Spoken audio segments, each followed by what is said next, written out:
I'm Anna. And I'm Kent. And this is Film and Family. If you're a filmmaker and you're ready to take your relationship with yourself and your film career to the next level, you're in the right place. Hit subscribe to never miss an episode. Let's jump right in.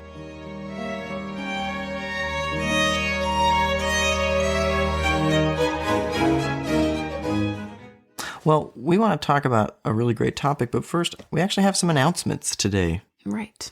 Yeah, so really quick, some of the stuff that is happening with Invisible Mansion Pictures are some milestones. So we're only a couple months into this podcast. We're about over 20 episodes, and we're really grateful that we have this podcast running right now because we can share some of these big news things. So a couple weeks ago, maybe a week ago, our micro-budget feature film, got fully funded. So we are on track to be making that film through January, February, March timeframe. And we're going to be shooting and editing it and running it through the festivals for about a year. Maybe, I think, less than a year. And we're going to go hard with this whole festival run. And so we're Good way to kick off the year, right? Yeah, it's a great way to kick off a new year. We're really excited about it, actually. And we'll probably talk a little bit more about this film as we move through it. But the surprising thing about this is that the script wasn't really finished when it got funded. We just worked a really good pitch deck that was frankly pretty simple pitch deck. And we worked our contacts that we knew personally, mostly people that we knew firsthand. So it probably took about 80 people, and we'll talk more about it. 80 people to talk to. It was funded by 4 individuals.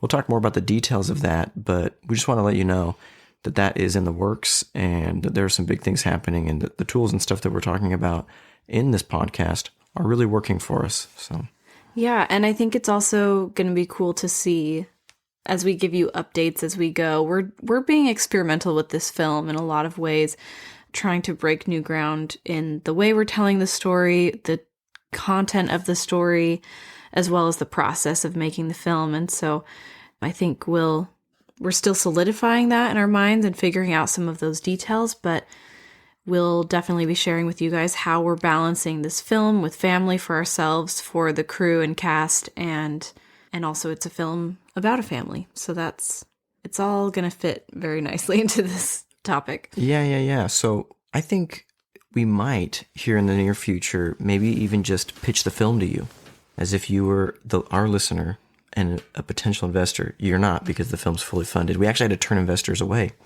because we had more people who wanted to be a part of it and buy shares than there were available. And as we pitch it to you, we'll maybe share some of the common questions we got from investors. Anna says I should stop promising future episodes because we're never going to remember them all. But anyway, I think that could be something that would be really valuable. So look out for that. And at the very least, we've mentioned before that we're willing to share some of our pitch packets. We have an episode about creating a pitch and your pitch packet, and I think that's something we're really proud of. That was a key part of getting this film all funded. Yeah, super key. So email us if you'd like a copy of that, just for curiosity's sake or for learning. Yeah. So yeah. And reach out to us, email us or whatever, if you'd like to hear an episode about us, hearing our pitch and seeing how we got that funded, as well as if you have personal questions. If you're just like, hey, I want to know more details about that particular project, stay tuned. We'll probably share more. But I want to know what kind of toothbrush you like to use, or other personal questions. Or if you don't want to hear that episode, you can let us know. We're always up for ideas and feedback. But today we want to answer a question, and this answer is going to be different for everyone, but this is a common question for people just getting into film, especially in today's day and age where information is so readily available. And that question is, should I go to film school? Yeah, and hopefully that doesn't sound like too obnoxious or clickbaity of a question. It also applies for film school graduates who are considering graduate school. And we're just going to talk about education a little bit here. Yeah, and in general, cover that whole topic. So I want to start off by talking a little bit about Anna. I had a question for you. Okay. Or were you going to say something else? I was going to ask you a question. Oh. Yeah. Okay. I was going to ask you about what is the most valuable education you've received in film in general? Was it film school? Was it outside of film school? What do you think? What do you feel like? That's a tricky question just because it's hard to pinpoint. It's not like there's one moment that was like, that's when I learned how to make films. But definitely there's been both. I feel like film school was really valuable in teaching me theory and history and just getting a bunch of films in front of me that I never would have watched otherwise. And I think I matured a bit in film school and my kind of refined my use of this film language. And then after film school, I do think experimenting, making our first kind of bigger short film was a big learning experience. Writing our first feature film was a big learning experience. And even becoming certified as a coach was a great learning experience for me in character development, management, just understanding people and working with them. So those are the I know that's a lot of things, but those are the main things that come to mind. And it's definitely a mix of both. Yeah. Well, what was your question? The same one. So okay. Back at you. Well, just to look at that question, what is the most valuable education I've received? I guess I would like to try. How do we quantify or measure or whatever the value, quote unquote, of anything, of particularly in this case, education, film education, more specifically? I think that there's a lot of ways to try and quantify that. Maybe how often you use it. Maybe you could say how often are you use still it. using that? It could also be how much you value it, just on a personal level. Do I value the experiences and the knowledge I gained in film school versus the knowledge and experiences I've gained elsewhere? I would say I equally value both. And what is the most valuable? I mean, if someone's looking for educational experiences to improve as a filmmaker, what would you recommend? What are the ones that were most valuable for you? Well, I don't want to sound like a snob, but I do think you should consider film school maybe more seriously than a lot of people on the internet claim. And a lot of people, I think, say, oh, you're going to waste a ton of time in college taking GEs, and it's super expensive. And that might be true, but if you go to USC, it might be worth it. If you go to BYU, it won't be super expensive. I don't want to shamelessly promote my alma mater, but I graduated without school debt because BYU is extremely affordable. And they have a really good film education. It's very focused on theory and history and a little less on practice, which we prefer because you can learn the practice by practicing, and that's always changing. You can learn that yourself, but there is some really excellent tutelage that happens in the practicum side of the BYU education, which happened mostly in the last year and a half for us, especially the last year. And I personally feel like the same as you, Anna. I think some of the biggest things, the biggest parts of my education have been the movies I've seen, and I didn't know how to look for the right movies before I went to film school. I'll just openly say that. You might be able to learn that without going to film school. I've met people who have a remarkable breadth and depth of film knowledge without having gone to film school. They've somehow found the right places to watch films.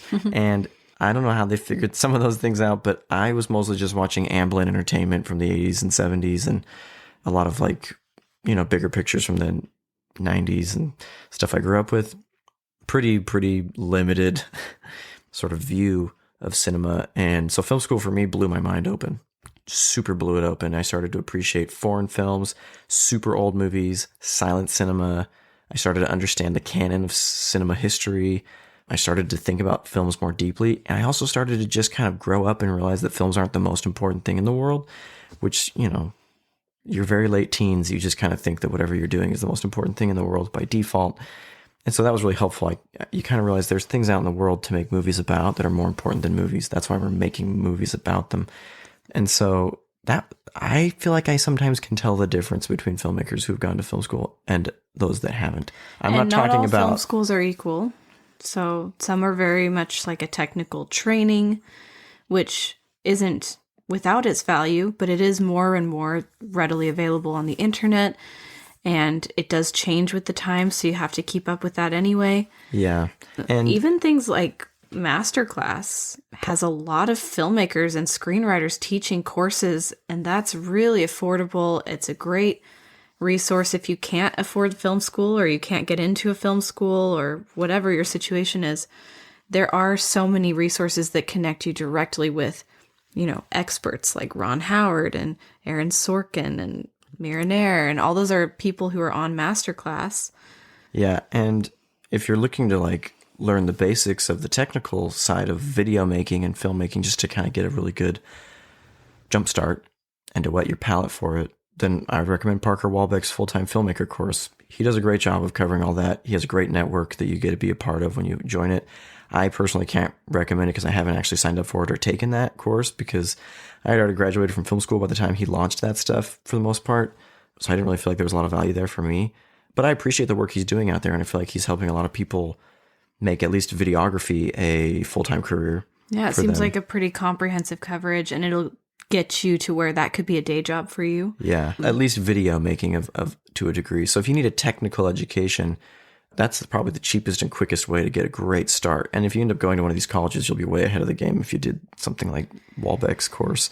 I on the other hand, I think if it was a really technical trade school, you just got to weigh the costs. But from there, like Anna said, I feel like you can learn that stuff on your own. Those are very personal opinions, but I kind of want to delve deeper into thoughts about education. And once again, I want to get back into that idea of value. Can I say one more thing before we do that? I just want to talk a little bit about film schools that are well known, and at least in the United States. There's kind of USC, NYU, UCLA are sort of the top ones AFI that kind of are there. changing places all the time for that top category. When I came out of high school, I applied to all of them. And I really believed that if I could get into one of those schools, that would make a difference on my resume and that would look really impressive. It's very hard to get in, just like a competitive film festival. Just getting into the program means a lot. And then they have guest speakers who are professionals who are very good at what they do. Yeah, major people that show up. Like we have friends who've met like Ryan Johnson and stuff over at NYU because he's like getting his MFA and producing over at NYU. And so if you do want to apply to film school like that, it may be worth it for you. In the end, I'll never say that wouldn't be worth it. Yeah, if I'd gotten in, I would have gone. But in the end, I'm kind of glad that I didn't, because I was really happy with the education that I got, and I didn't have a ton of debt afterwards. And these pros who are so good are still becoming more and more available to us if we're looking for their content. Some of them are putting out content. Yeah. And then at BYU, all of our professors were USC grads, so they brought everything they learned back to us for a much cheaper price. Just things to consider, but I mean, by all means, if you get in, yeah, that's a big opportunity. So I want to define quickly, just piggybacking off of everything Anna just said, which I totally agree with, the difference between film school and film education. Because film school is something that happens in a specific place, typically at a generally specific time in your life. But film education is something that should never, ever stop. And it doesn't really matter how you get your film education. What matters is that you get it, and that you get it in a broad and deep way that allows you to learn a ton. And guess what? I still don't feel like I've gotten an education that is broad or deep enough yet, because frankly, I just haven't lived enough hours on this planet to have consumed and read and practiced enough to feel done learning. So is film school going to spit you out a seasoned, amazing filmmaker? No, in fact, film school typically spits people out novice, beginner, fledgling, wide-eyed filmmakers the same way they showed up. Not the same way they showed up, but not in an entirely different professional status than they showed up. It's not like other careers where you can graduate and say, it's not like a law degree. Now I have a degree, I can get a job. Yeah. But I will say, now this is coming to mind, one of maybe the top most valuable things that I got from film school specifically, that would be very hard to get anywhere else perhaps, was a group of people that we love to work with. And while you can learn things online and you can connect with people locally or online, there's something about being in a school where everyone is striving for the same goal. We're all sort of at the same level. There's varying degrees, but we're all kind of working towards the same thing.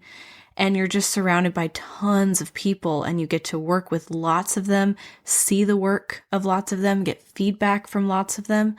And I feel like that allowed us to kind of narrow down our people. We sort of would find each other, and that would happen towards the end. There were sort of groups that would form of people who like to make work together, that like similar things together. And that might not sound that valuable when you hear that here, but I can't overemphasize how valuable that network is. Those people are. Sometimes you might find those people after film school or before film school, or you might not go to film school and you'll find them through other interactions. But the nice thing about meeting them at film school is that these are the people that are, first of all, invested in doing this enough to invest in their own film education. Second of all, they're also getting that seasoned perspective. They're watching a lot of movies, reading a lot, theorizing deeply, and also practicing and making stuff.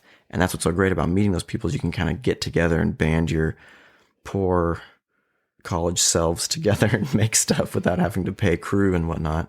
People that get into this business late in the game feel like they have to pay everybody. So it's great because you can kind of experiment and mess up together. Well, and if you're calling someone you don't have a relationship with already, and you're like, I'm making a film, do you want to make it with me? Yeah, you're probably going to have to pay them. Or blow them away. Or be really impressive. And Yeah. That's hard to do when you don't have anything to show. Relationships are definitely the easiest way to sort of set that conversation up. All of our friends, all the people that we're making this film with, for the most part, are friends or friends of friends from film school that we've worked with before, that we trust, where we have sort of this mutual respect and we all want to help each other. That feels really good. Yeah, absolutely.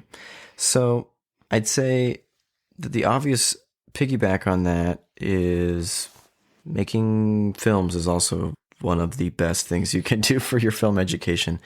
I would say that it's not so bad, though, to take years in college to not make films. I mean, always be making stuff. That's great. But like, I see people who pour their heart and souls into like Star Wars fan films. I'm not going to diss on anyone out there who might be listening who is or has made a Star Wars fan film, but there's more to life than movies. And if you're making movies about movies that have already been made, then you need to, I think, broaden your perspective of the film canon and maybe even deepen your soul in regards to what exists. So I want to go back to the word value. We've talked about this actually on the podcast, that beautiful is something that we value, right? But in education, so often we talk about value as being the return on investment we get for our education. So is a law degree worth it? Well, yeah, because there's this huge return on investment. Is a film degree worth it? Tons of people are like, no way, because there's no value in it, because there's not like an immediate return on investment, because it doesn't sell you into a job that pays over 6 figures right out of school. Well, I think that's a valid concern. It's a valid perspective. But personally, I just don't believe that education can be quantified in dollars. I think that a job can be quantified in dollars, right? And like how much money you make is important. Or how much you invest. And if you think about someone with a law degree or a medical degree, they are making more money sooner out of school, but they're investing so much more up front. So much more time, dollars and money. And time. And you could do that much investment into your film career, and it doesn't have to be just through school. It can be just investing hours practicing and money upgrading equipment and getting things together to make stuff. Yeah, absolutely. I mean, we've invested way more in computers, hard drives, cameras, lenses, selling them, buying new ones than we. I think we've invested more in that than we did in our entire tuition at film I just school. don't think it's a fair comparison. You know, if you're going to 8 years of medical school and you're getting hundreds of thousands of dollars of debt, it's not just like someone who picks up a camera and says, I want to make movies, let me make some things for a few weekends or even a few years. That level of investment is going to return a higher reward. Yeah, and I think that that's valuable. What you just said made me really think about something Robert McKee said. I'd be aware of his book Story, but there's valuable insights in it, so go ahead and read it. Read everything. Why beware of it? There's more than one way to write a script, and there's more than one way to make a movie, but he talks about it a very specific way, and the way he talks about it is, this is the way. But it's still it's worth reading. I have other books that I'd rather recommend on screenwriting. Feel free to email us if you want to know what some of those are. What was I going to say? Robert McKee said something really profound and insightful. Oh, yeah. He said that all the time he finds these people that are like, I'm going to bust out a screenplay. And they've like never been in the film industry before. But like, look around. They're all over the place. People writing screenplays. I don't want to deter anyone from writing one. If you want to do this, write it. I don't care who you are. I don't care how old you are. And I don't care if you're retired or if you're 19 years old. Do it. If you want to do something, whatever, you don't need our permission. But it is a concern when someone says, oh, sure, I could do that. And there's just this sort of lack of respect for the craft of film, which is the amalgamation of all art in the history of mankind. And I haven't seen a more evolved amalgamation of art than cinema. And yet, if we're going to go write music, we're like, well, if I'm going to write a symphony, I've got to go get a bachelor's degree, and then I've got to go get a master's degree, and a PhD sure would be nice, or some sort of terminal degree. And that's going to take real investment and discipline. Same with like, if I'm going to operate on a human being, there's like a respect for that industry, that career. And then we're like, oh, if I'm going to screenwrite or if I'm going to make a movie, it's like, yeah, I'll just do that after I retire because it's fun and it's, I can just do it. And like, maybe if you're just trying to turn a buck, you might actually have some success. But if you're trying to make fine art that you would compare to a symphony, or if you're going to try and do something with some intense discipline that you would compare to like a doctor or a lawyer, then I would approach your film education, whether you go to school or not, with equivalent determination and drive and willingness to sacrifice that as you would if you were going to get a law degree or go practice medicine. There was another acting coach who said a similar thing in terms of, look at these other people in other careers. They're doing 8 hours a day. And he said, I don't see actors practicing their craft for 8 hours a day. And if they did for years on end, like other people do, they'd be amazing. They would definitely master this craft if you focused on it and just were willing to sacrifice. But most of the time they're just sort of hustling for jobs, but they're not actually doing any acting. And how much are you, reading scripts, recording monologues, practicing with friends and people that you can practice with, even just doing theater. Maybe you want to go into movies, but theater is a great way to get tons of acting in. The point is, get your education. Yeah, and don't let anything stop you from getting that education. Whether it's money or time, there's always creative workarounds to go out and get it for yourself. And hopefully some of these points have helped you in your decision, but I wanted to bring up an exercise that I do with my clients in decision making. If this is something you're trying to consider, I always encourage them to list out their reasons for each decision. Why would you choose to go to film school? Why would you choose to do some sort of online education? Why would you choose to curate your own reading and watching education? Whatever.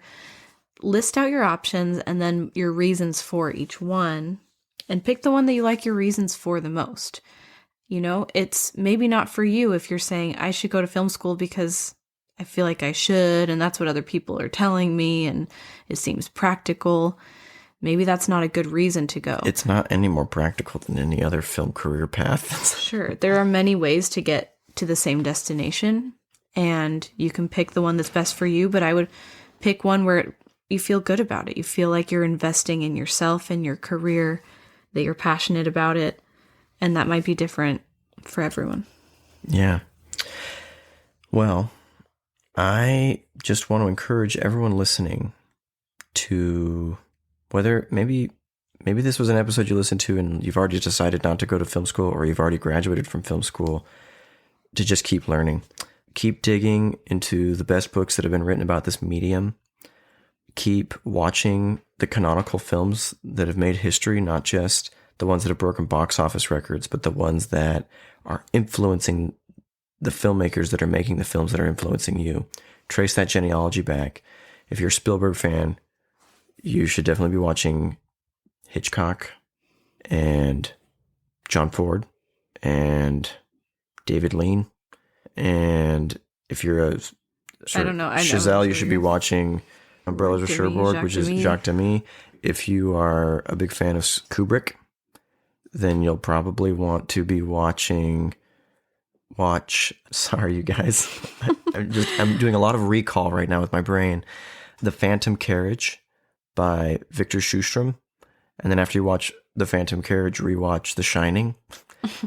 Full disclosure, I haven't seen The Shining, but I have seen The Phantom Carriage, and I know all of the influence that he pulled from that. Phantom Carriage is like a retelling of A Christmas Carol in an interesting way. Watch all of Schustrom's films, and They're if you really like, beautiful. if you like Schustrom, which is all black and white and silent, super old. It's like very early days of cinema. If you like Schustrom, go watch Bergman. And Schustrom was in a lot of Bergman's films as an actor. And if you like those old guys, then you better watch the Lumiere brothers. You better watch Méliès and You can work your way back. I almost said Einstein. Edison. So start there, because everyone at some point traces they're basically the Adam and Eve of film history, right? But are they really? Because then you should be reading older books than cinema even exists. You know, dig into that great conversation stuff and figure out what is the stuff that is inspiring all of the deepest, most long-lasting, impactful art that's ever been made in history. Okay, now Kent's preaching his own film school. I'm not preaching my own film school. I'm saying this is what you're going to learn in film school, and this is what you're going to have to learn or teach yourself if you don't go to film school. Trace that genealogy back and get that depth and breadth of education, and it'll enrich your soul. Even if you don't make a film for the rest of your life, you'll never regret reading and watching and engaging and listening to all of this remarkable stuff. And it doesn't just make you more monetarily efficacious, it makes you happier. I can't tell you how happy I've been reading some of the best literature I've ever read in film school. Odd place to read it, but we had great teachers that recognized the value of literature and music and kind of looking outside your limited scope of really cool blockbuster movies that were made after 1977. Yeah. And as a tribute to our teachers, that is another huge benefit of a film school, is having mentors who have been there, done that, and are very good at giving you the hard feedback that you need to move forward. And sometimes Absolutely. you need someone who's ahead of you to give you that. And people who aren't professors might not have the time. So that's a really special relationship.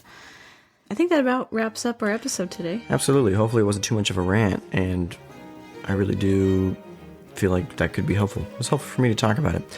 Helpful for me to consider where am I going to go next steps in my own education. Not just this movie that we're making, but the reading and watching and listening to that I still need to do, which is a ton. I haven't even seen The Shining. I already disclosed that. So yeah, awesome. Thanks for joining us this episode. Please continue to engage with any of the content on our website, or feel free to engage us personally by reaching out, and we'll try our best to communicate. Yeah, I've actually recently updated the website, so now you can go on there and check out the coaching program that we offer, where there's monthly courses to help you refine your skills in all these areas, as well as access to ongoing coaching and support.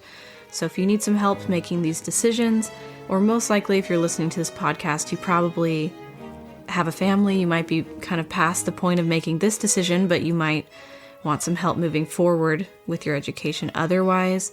You can check us out there and schedule a free consultation to see if that's a good fit for you. I'd love to help you out with whatever your goals are and see you progress that way.